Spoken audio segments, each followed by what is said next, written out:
Hi, kiddos. Time for chapter 16, The Magic Art of the Great Humbug.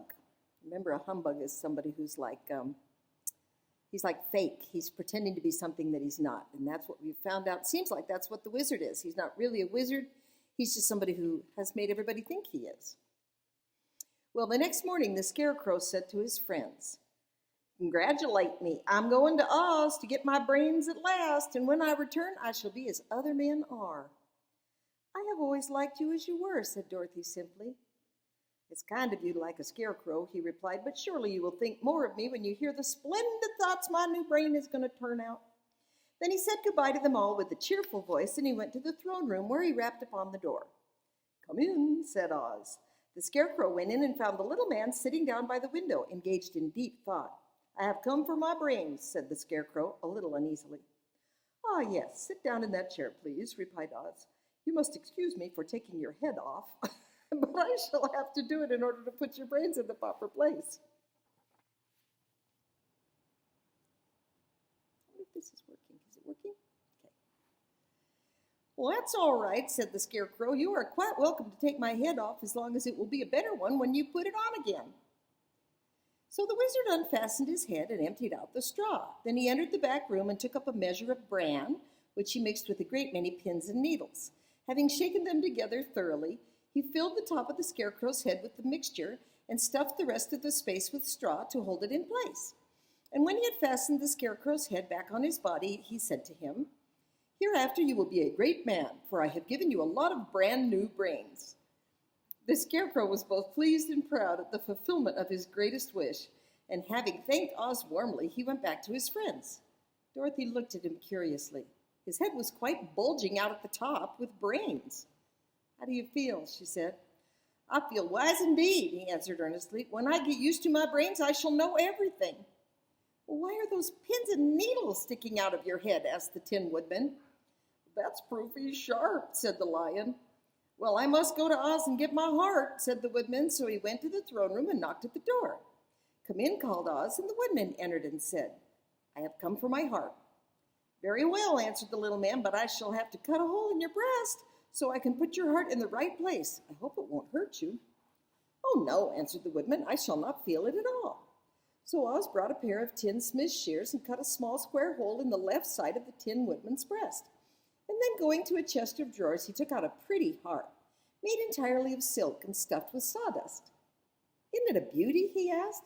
"It is indeed," replied the Woodman, who was greatly pleased. "But is it a kind heart?" "Oh, very," answered Oz.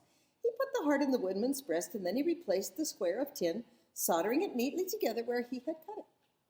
"There," said he, "now you have a heart that any man might be proud of. I'm sorry I had to put a patch on your breast, but it really couldn't be helped."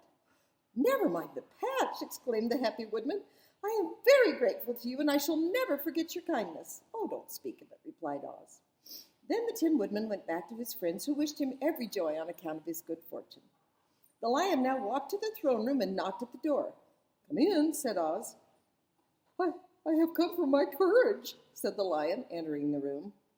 "Very well," said the little man. "I will get it for you."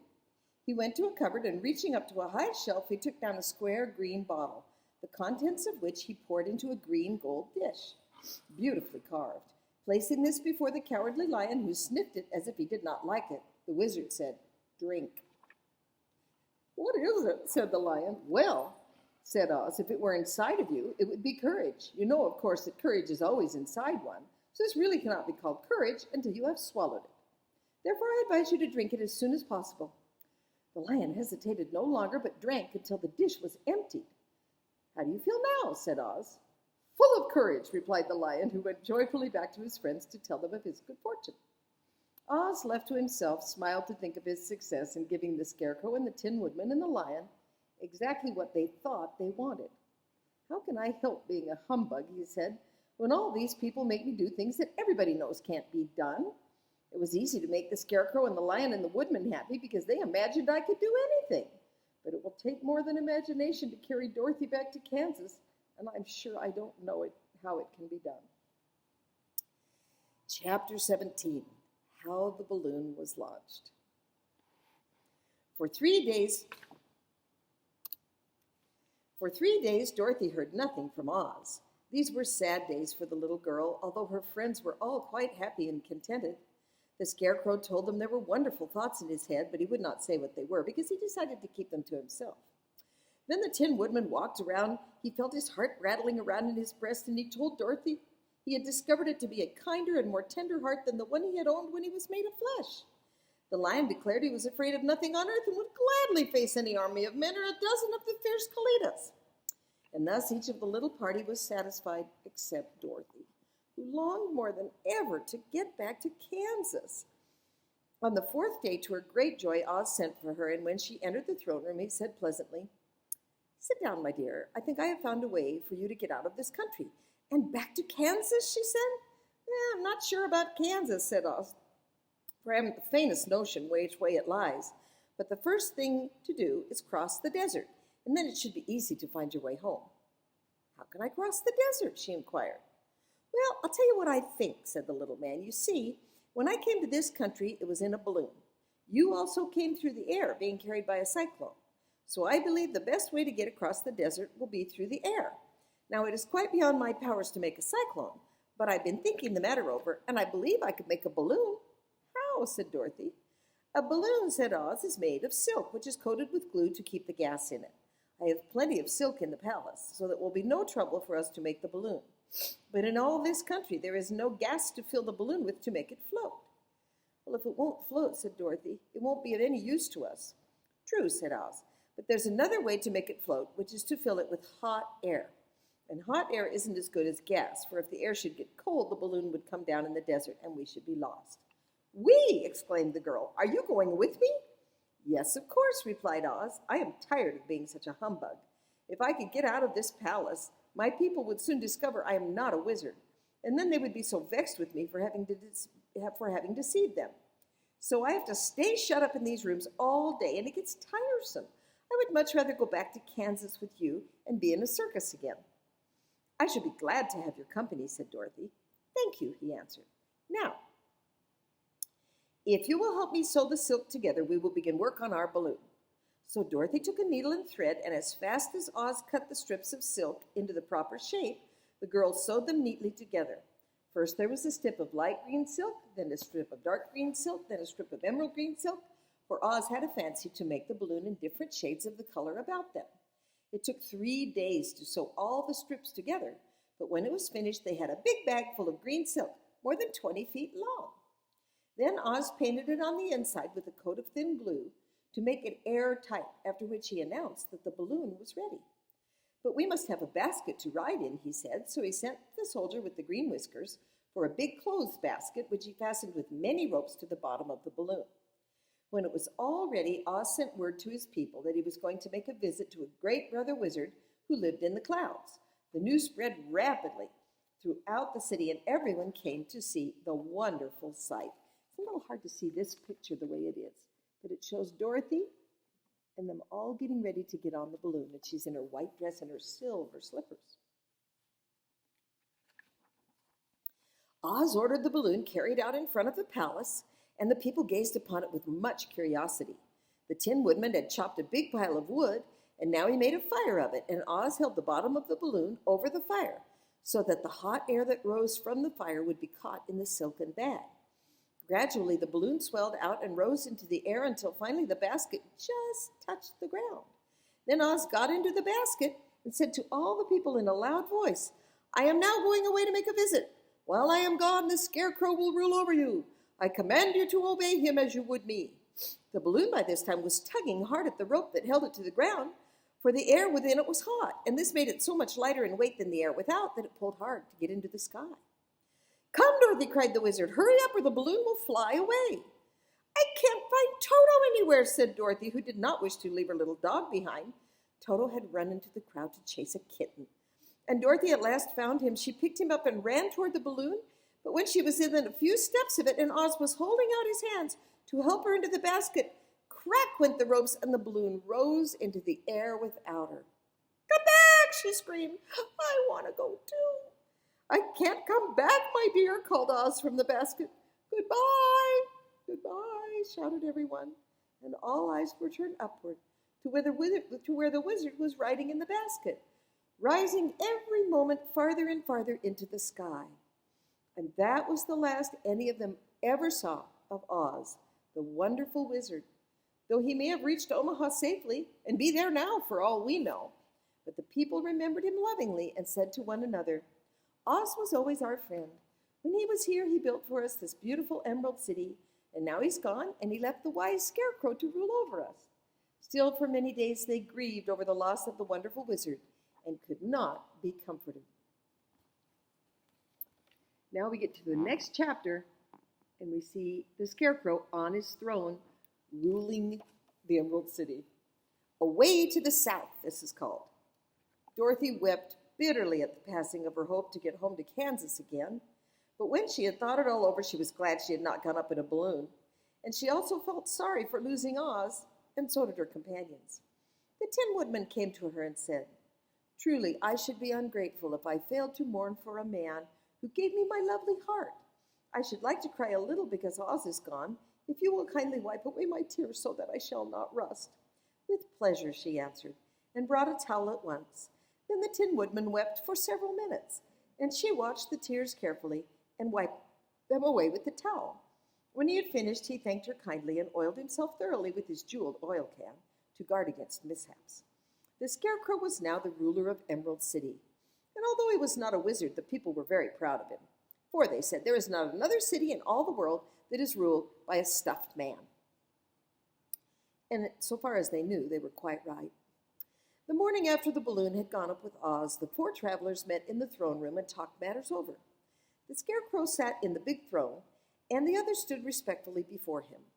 We are not so unlucky, said the new ruler, for this palace and the Emerald City belong to us, and we can do just as we please. When I remember that a short time ago I was up on a pole in a farmer's cornfield, and that now I am the ruler of this beautiful city, I'm very satisfied with my lot. I also, said the Tin Woodman, for I am well pleased with my new heart, and really it was the only thing I wished in all the world. For my part, I am content in knowing I am as brave as any beast that ever lived, if not braver, said the Lion, modestly. If Dorothy could only be contented to live in the Emerald City, continued the Scarecrow, we might all be happy together. But I don't want to live here, cried Dorothy. I want to go to Kansas and live with Aunt Em and Uncle Henry. Well, then, what can be done, said the Scarecrow. He decided to think, and he thought so hard that the pins and needles began to stick out of his brains. Finally, he said, Why not call the winged monkeys and ask them to carry you over the desert? I never thought of that, said Dorothy joyfully. It's just the thing. I'll go at once for the golden cap. When she brought it to the throne room, she spoke the magic words, and soon the band of winged monkeys flew in through the open window and stood beside her. This is the second time you have called us, said the Monkey King, bowing before the little girl. What do you wish? I want you to fly with me to Kansas, said Dorothy, but the Monkey King shook his head. That cannot be done. We belong to this country alone and cannot leave it. There has never been a winged monkey in Kansas yet, and I suppose there never will be, for they don't belong there. We should be glad to serve you in any way in our power, but we cannot cross the desert. Goodbye. And with another bow, the Monkey King spread his wings and flew away through the window, followed by all his band. Dorothy was almost ready to cry with disappointment. I have wasted the charm of the golden cap to no purpose, she said, for the winged monkeys cannot help me. It is certainly too bad, said the tender-hearted woodman. The Scarecrow was thinking again, and his head bulged out so horribly that Dorothy feared it would burst. Let's call in that soldier with the green whiskers, he said, and ask his advice. So the soldier was summoned and entered the throne room timidly, for while Oz was alive, he never was allowed to come in farther than the door. This little girl, said the Scarecrow to the soldier, wishes to cross the desert. How can she do so? I'll show you my picture of the green man with his long beard. I like it. I cannot tell, said the soldier, for no one has ever crossed the desert, unless it is Oz himself. Is there no one who can help me? Asked Dorothy earnestly. Glinda might, he suggested. Who is Glinda? Inquired the Scarecrow. The Witch of the South. She is the most powerful of all the witches and rules over the Quadlings. Besides, her castle stands on the edge of the desert, so she may know a way to cross it. Glinda is a good witch, isn't she? Said the child. Oh, the Quadlings think she is good, said the soldier, and she is kind to everyone. I have heard that Glinda is a beautiful woman who knows how to keep young in spite of the many, many years she has lived. How can I get to her castle? Asked Dorothy. The road is straight to the south, he answered, but it is said to be full of dangers to travelers. There are wild beasts in the woods and a race of queer men who do not like strangers to cross their country. For this reason, none of the Quadlings have ever come to the Emerald City. The soldier then left them, and the Scarecrow said, It seems, in spite of dangers, that the best thing Dorothy could do is travel to the land of the south and ask Glinda to help her, for, of course, if Dorothy stays here, she'll never get back to Kansas. You must have been thinking again, said the Tin Wolf. I have, said the Scarecrow. I shall go with you, Dorothy. I am tired of your city and long for the woods and the country again. I am really a wild beast, you know. Besides, Dorothy will need someone to protect her. That is true, agreed the Woodman. My axe may be of service to her, so I also will go with her to the land of the south. When shall we start? Said the Scarecrow. Are you going? They asked in surprise. Why, certainly, if it wasn't for Dorothy, I should never have had any brains. She lifted me from the pole in the cornfield, and she brought me to the Emerald City. So my good luck is all due to her, and I shall never leave her until she starts back to Kansas for good. Thank you, said Dorothy gratefully. You are all very kind to me, but I should like to start as soon as possible. We shall go tomorrow morning, returned the Scarecrow, so let us all get ready, for it will be a long journey. Chapter 19, Attacked by the Fighting Trees. There's fighting trees. The next morning, Dorothy kissed the pretty green girl goodbye, and they all shook hands with the soldier with the green whiskers, who had walked with them as far as the gate. Then the guardian of the gate saw them. Again, he wondered greatly that they could leave the beautiful city to get into new trouble. But he at once unlocked their spectacles, which he put back in the green box, and gave them many good wishes to carry with them. You are now our ruler, he said to the Scarecrow, so you must come back to us as soon as possible. I certainly shall, if I am able, the Scarecrow replied, but I must help Dorothy to get home first. As Dorothy bade the good-natured guardian a last farewell, she said, I have been very kindly treated here in your lovely city, and everyone has been good to me.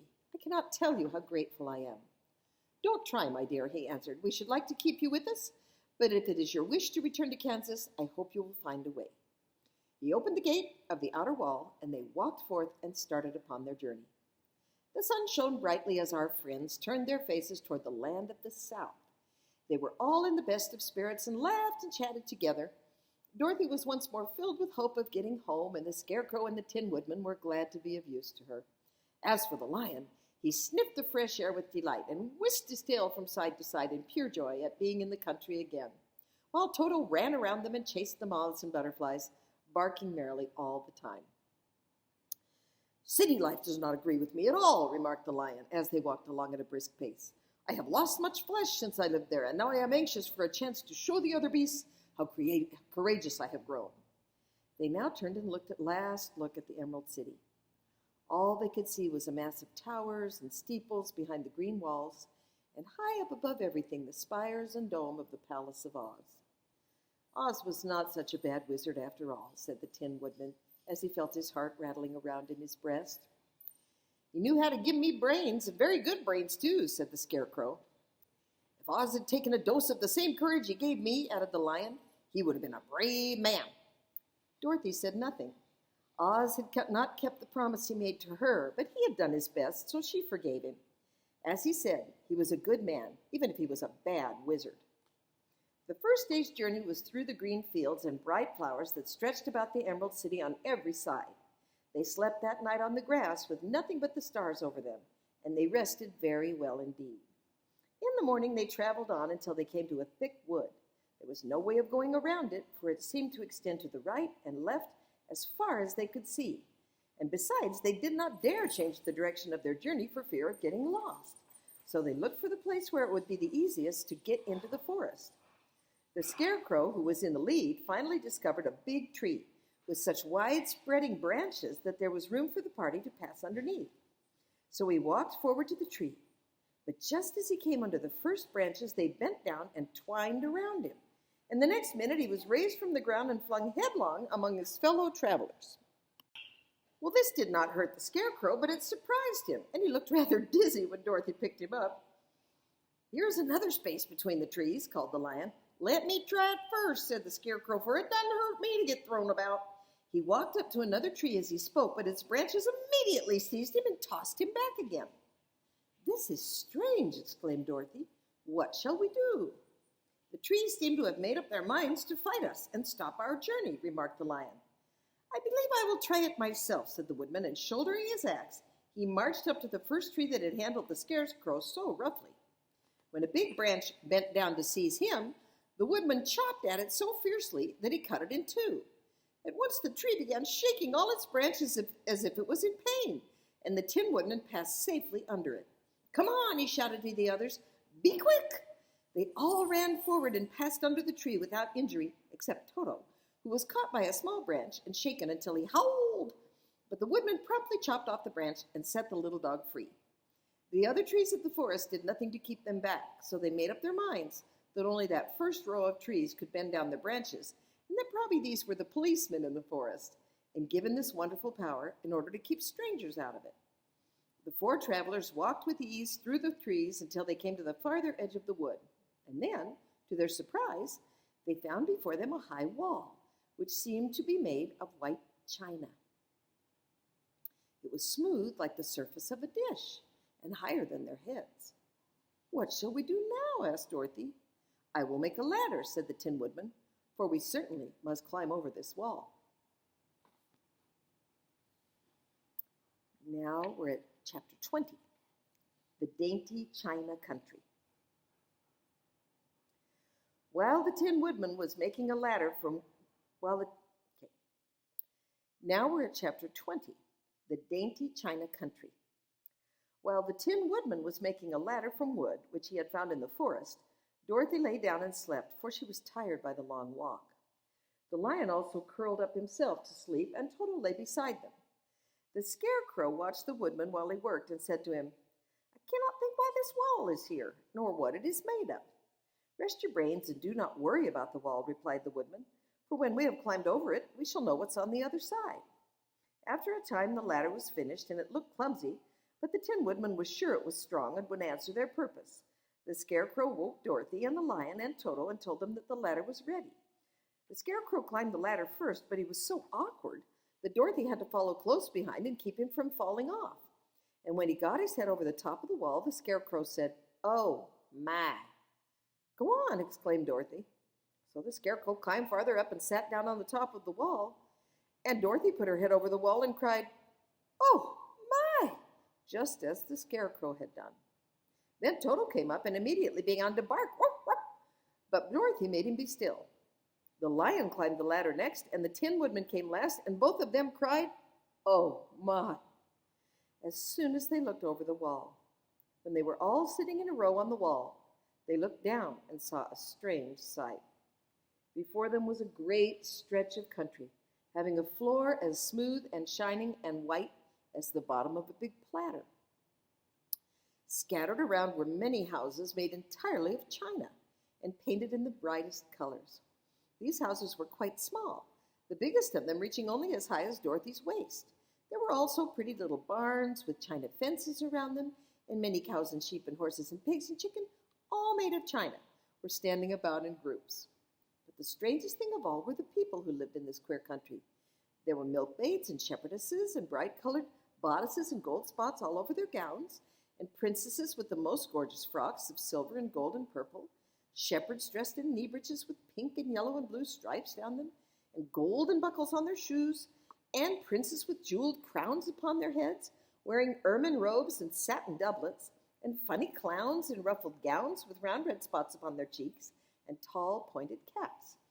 And strangest of all, these people were all made of china, even to their clothes, and they were so small that the tallest of them was no higher than Dorothy's knee. No one did so much as look at the travelers at first, except one little purple child.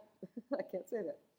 No one did so much as look at the travelers at first, except one little purple china dog with an extra large head, which came running to the wall and barked at them in a tiny voice, afterward running away again. How shall we get down?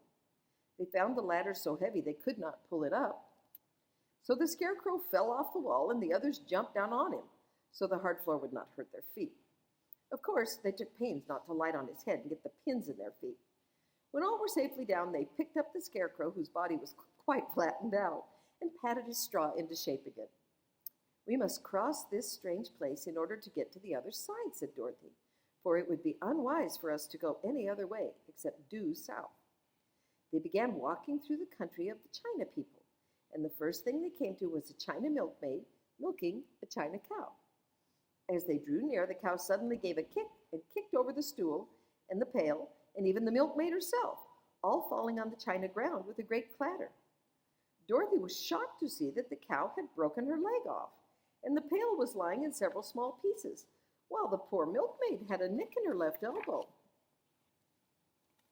And here's Dorothy and the little milkmaid. "There," cried the milkmaid angrily, "see what you've done. My cow has broken her leg, and I must take her to the mender's shop and have it glued on again. What do you mean by coming here and frightening my cow?" "I'm very sorry," returned Dorothy. "Please forgive us." But the pretty milkmaid, was much too vexed to make any answer. She picked up the leg sulkily and led her cow away, the poor animal limping along on 3 legs. As she left them, the milkmaid cast many reproachful glances over her shoulder at the clumsy strangers, holding her nicked elbow close to her side. Dorothy was quite grieved at this mishap. "We must be very careful here," she said, "or we may get hurt, or we may hurt these pretty little people so they will never get over it." A little farther on, Dorothy met a most beautifully dressed young princess who stopped short as she saw the strangers and started to run away. Dorothy wanted to see more of the princess, so she ran after her, but the China girl cried out, "Don't chase me! Don't chase me!" She had such a frightened little voice that Dorothy stopped and said, "Why not?" "Because," answered the princess, also stopping a safe distance away, "if I run, I may fall down and break myself." "But couldn't you be mended?" asked the girl. "Oh, yes, but one is never so pretty after being mended, you know," replied the princess. "I suppose not," said Dorothy. "Now there is Mr. Joker, one of our clowns," continued the China lady, "who is always trying to stand upon his head. He has broken himself so often that he is mended in 100 places, and he doesn't look at all pretty. Here he comes now, so you can see for yourself." Indeed, a jolly little clown now came walking toward them, and Dorothy could see that in spite of his pretty clothes of red and yellow and green, he was completely covered in cracks, running every which way and showing plainly that he had been mended in many places. The clown put his hands in his pockets, and after puffing out his cheeks and nodding his head at them saucily, he said, "My lady fair, why do you stare at poor old Mr. Joker? You're quite as stiff and prim as if you'd eaten up a poker." "Be quiet, sir," said the princess. "Can't you see these are strangers who should be treated with respect?" "Well, that's respect, I expect," declared the clown, and immediately stood upon his head. "Don't mind Mr. Joker," said the princess to Dorothy. "He is considerably cracked in his head, and that makes him foolish." "Oh, I don't mind him a bit. But you are beautiful," said Dorothy, "that I am sure I could love you dearly. Won't you let me carry you back to Kansas and stand you on Aunt Em's mantel shelf? I could carry you in my basket." "That would make me very unhappy," answered the China princess. "You see, here in our own country we live contentedly and can talk and move around as we please. But whenever any of us are taken away, our joints stiffen and we can only stand straight and look pretty. Of course, that is all that is expected of us when we are on mantel shelves and cabinets and drawing-room tables. But our lives are much pleasanter here in our own country." "Oh, I would not make you unhappy for all the world," exclaimed Dorothy. "So I'll just say goodbye." "Goodbye," replied the princess. They walked carefully through the China country. The little animals and all of the people scampered out of their way, fearing the strangers would break them. And after an hour or so, the travelers reached the other side of the country and came to another China wall. It was not as high as the first, however, and by standing upon the lion's back, they all managed to scramble to the top. Then the lion gathered his legs under him and jumped on the wall. But just as he jumped up, he upset a China church with his tail and smashed it all to pieces. "That was too bad," said Dorothy. "But really, I think we were lucky in not doing these little people more harm than breaking a cow's leg in a church. They are all so brittle." "They are indeed," said the Scarecrow, "and I am thankful that I am made of straw and cannot be easily damaged. There are worse things in the world than being a scarecrow."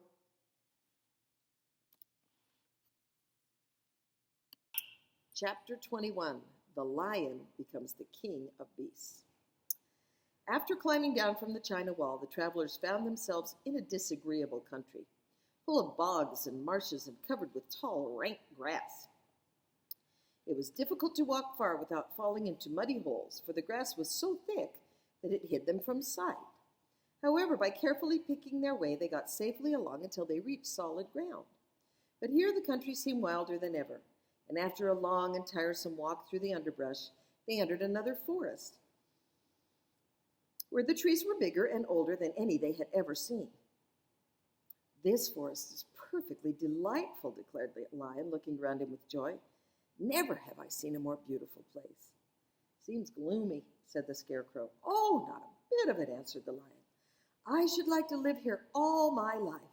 See how soft the dried leaves are under your feet, and how rich and green the moss is that clings to the old trees. Why, surely no wild beast could wish a more pleasant home." "Perhaps there are wild beasts in the forest now," said Dorothy. "I suppose there are," returned the lion, "but I do not see any of them about." They walked through the forest until it became too dark to go any further. Dorothy and Toto and the lion lay down to sleep, while the woodman and the scarecrow kept watch over them as usual. When morning came, they started again. Before they had gone very far, they heard a low rumble, as of the growling of many wild animals. Toto whimpered a little, but none of the others were frightened, so they kept along the well-trodden path until they came to an opening in the wood, in which there were gathered hundreds of beasts of every variety. There were tigers, and elephants, and bears, and wolves, and foxes, and all the others in the animal kingdom. And for a moment Dorothy was afraid, but the lion explained that the animals were holding a meeting, and he judged by their snarling and growling that they were in great trouble. As he spoke, several of the beasts caught sight of him, and at once the great assemblage hushed as if by magic. The biggest of the tigers came up to the lion and bowed, saying, "Welcome, O King of Beasts! You have come at a good time to fight our enemy and bring peace to all the animals of the forest once more." "What is your trouble?" asked the lion quietly. "We are all threatened," answered the tiger, "by a fierce enemy which has lately come to this forest. It is a most tremendous monster, like a great spider, with a body as big as an elephant and legs as long as a tree trunk.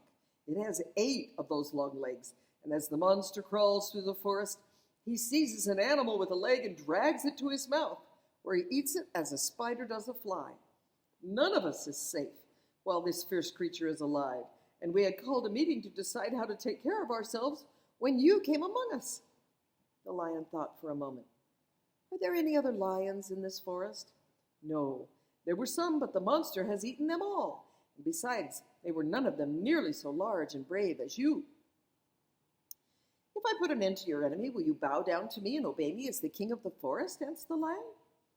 "We will do that gladly," returned the tiger, and all the other beasts roared with a mighty roar, "We will!" "Where is this great spider of yours now?" asked the lion. "Yonder among the oak trees," said the tiger, pointing with his forefoot. "Take good care of these friends of mine," said the lion, "and I will go at once and fight the monster." He bade his comrades goodbye and marched proudly away to do battle with the enemy. The great spider was lying asleep when the lion found him, and it looked so ugly that its foe turned up its nose in disgust. Its legs were quite as long as the tiger had said, and its body covered with coarse black hair. It had a great mouth, with a row of sharp teeth a foot long, and its head was joined to the pudgy body by a neck as slender as a wasp's waist. This gave the lion a hint of the best way to attack the creature. And as he knew it was easier to fight it asleep than awake, he gave a great spring and landed directly upon the monster's back. Then with one blow of his heavy paw, all armed with sharp claws, he knocked the spider's head from its body, and jumping down, he watched it until the long legs stopped wiggling, and he knew it was quite dead. The lion went back to the opening where the beasts of the forest were waiting for him and said proudly, "You need fear your enemy no longer." Then the beasts bowed down to the lion as their king, and he promised to come back and rule over them as soon as Dorothy was safely on her way to Kansas. There's the lion with his crown on, the king of beasts. And now, chapter 22, the country of the Quadlings. The travelers passed through the rest of the forest in safety, and when they came out from its gloom, they saw before them a steep hill covered from top to bottom with great pieces of rock. "That will be a hard climb," said the scarecrow, "but we must get over the hill nevertheless." So he led the way and the others followed. They had nearly reached the first rock when they heard a rough voice cry out, "Keep back!" "Who are you?" asked the Scarecrow. Then a head showed itself over the rock, and the same voice said, "This hill belongs to us, and we don't allow anyone to cross it." "But we must cross it," said the Scarecrow. "We're going to the country of the Quadlings." "But you shall not," replied the voice, and there stepped from behind the rock the strangest man the travelers had ever seen. He was quite short and stout and had a big head, which was flat at the top and supported by a thick neck full of wrinkles, but he had no arms at all. And seeing this, the Scarecrow did not fear that so helpless a creature could prevent them from climbing the hill. Let's take a look at him. There he is, a flat head and no arms, a quadling.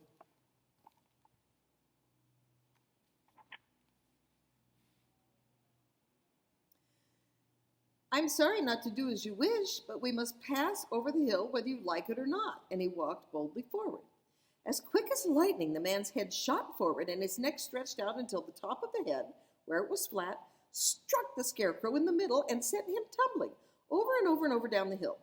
Almost as quickly as it came, the head went back to the body, and the man laughed harshly as he said, "It isn't as easy as you think." A chorus of boisterous laughter came from the other rocks, and Dorothy saw hundreds of the armless hammerheads upon the hillside, one behind every rock. The lion became quite angry at the laughter caused by the Scarecrow's mishap, and giving a loud roar that echoed like thunder, he dashed up the hill. Again, a head shot swiftly out, and the great lion went rolling back down the hill as if he had been struck by a cannonball. Dorothy ran down and helped the Scarecrow to his feet, and the lion came up to her feeling rather bruised and sore and said, "It is useless to fight people with shooting heads. No one can withstand them. What can we do then?" "Call the winged monkeys," suggested the Tin Woodman. "You have still the right to command them once more." "Well," she said, and putting on the golden cap, she uttered the magic words. The monkeys were as prompt as ever, and in a few moments the entire band stood before her. "What are your commands?" inquired the King of the Monkeys, bowing low. "Carry us over the hill to the country of the Quadlings," answered the girl. "It shall be done," said the king, and at once the winged monkeys caught the four travelers and Toto up in their arms and flew away with them. As they passed over the hill, the hammerheads yelled with vexation and shot their heads high in the air, but they could not reach the winged monkeys, which carried Dorothy and her comrades safely over the hill and set them down in the beautiful country of the Quadlings. "This is the last time you can summon us," said the leader to Dorothy. "So goodbye and good luck to you." This is a fun picture of the Quadlings, or the hammerheads, trying to get to Dorothy while she's on her way to the land of the Quadlings.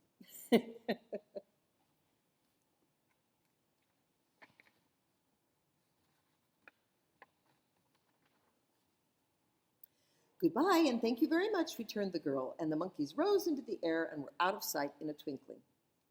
Well, the country of the Quadlings seemed rich and happy. There was field upon field of ripening grain, with well-paved roads running between, and pretty rippling brooks with strong bridges across them.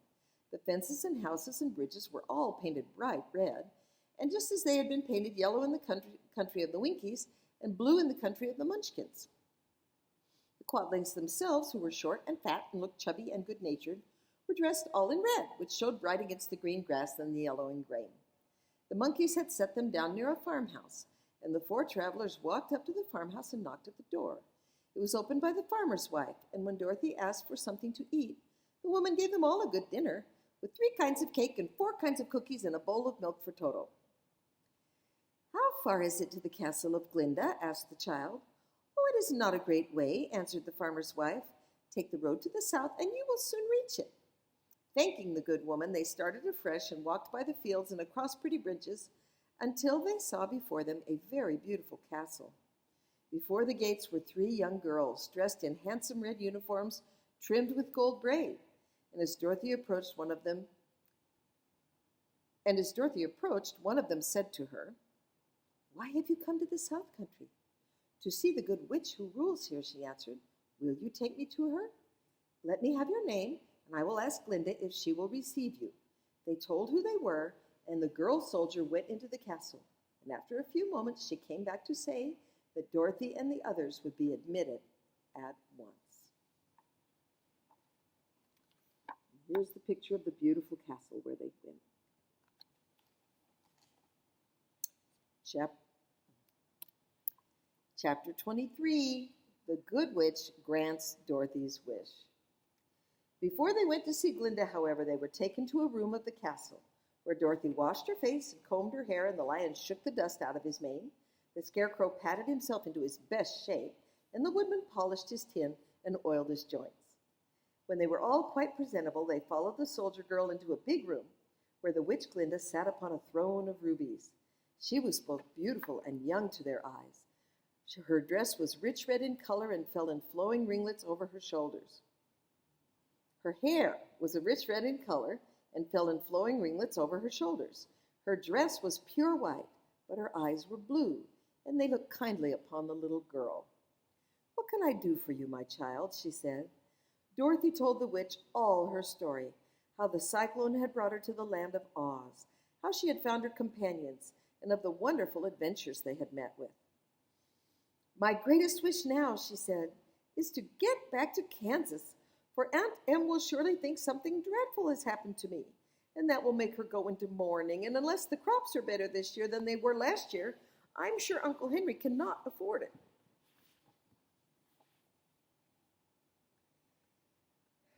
"And that will make her go into mourning, and unless the crops are better this year than they were last year, I am sure Uncle Henry cannot afford it."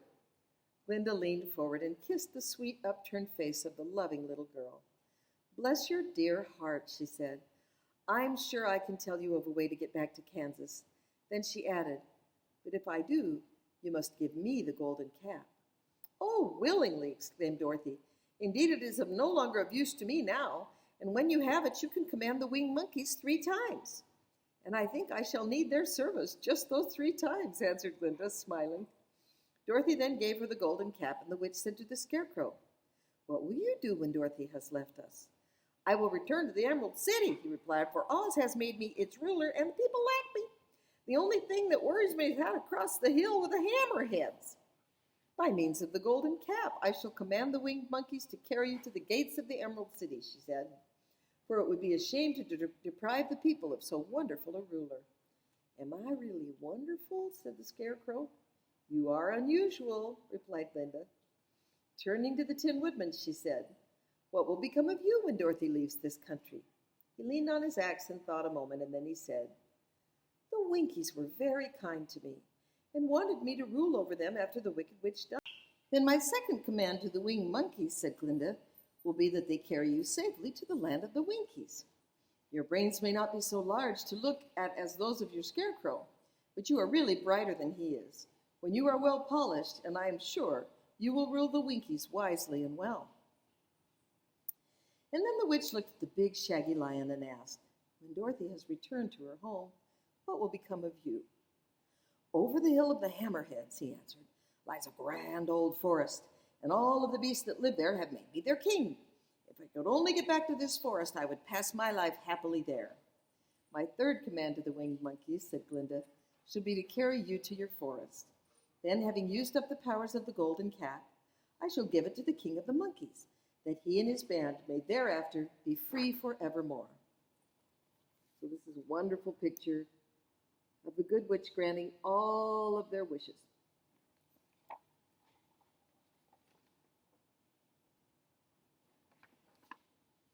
The Scarecrow and the Tin Woodman and the Lion now thanked the Good Witch earnestly for her kindness. And Dorothy exclaimed, "You are certainly as good as you are beautiful. But you have not told me how I will get back to Kansas." "Your silver shoes will carry you over the desert," replied Glinda. "If you had known their power, you could have gone back to your Aunt Em the very first day you came to this country." "But then I should not have had my wonderful brains," cried the Scarecrow. "I might have passed my whole life in that farmer's cornfield." "And I should not have had my lovely heart," said the Tin Woodman. "I might have stood rusted in that forest till the end of the world." "And I should have lived a coward forever," declared the Lion, "and no beast in all the forest would have had a good word to say to me."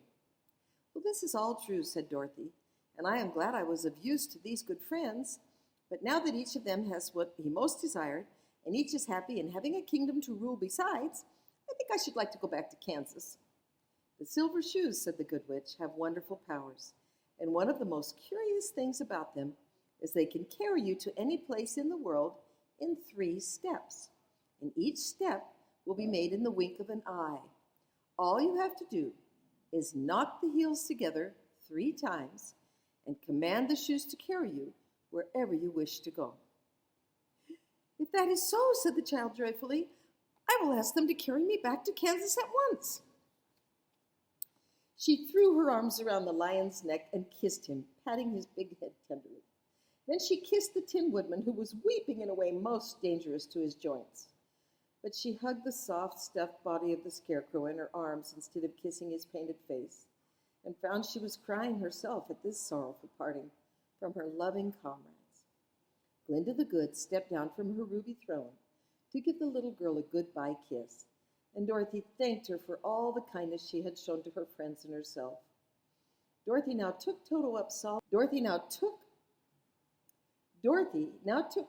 solemnly in her arms, and having said one last goodbye, she clapped the heels of her shoes together 3 times, saying, Take me home to Aunt Em.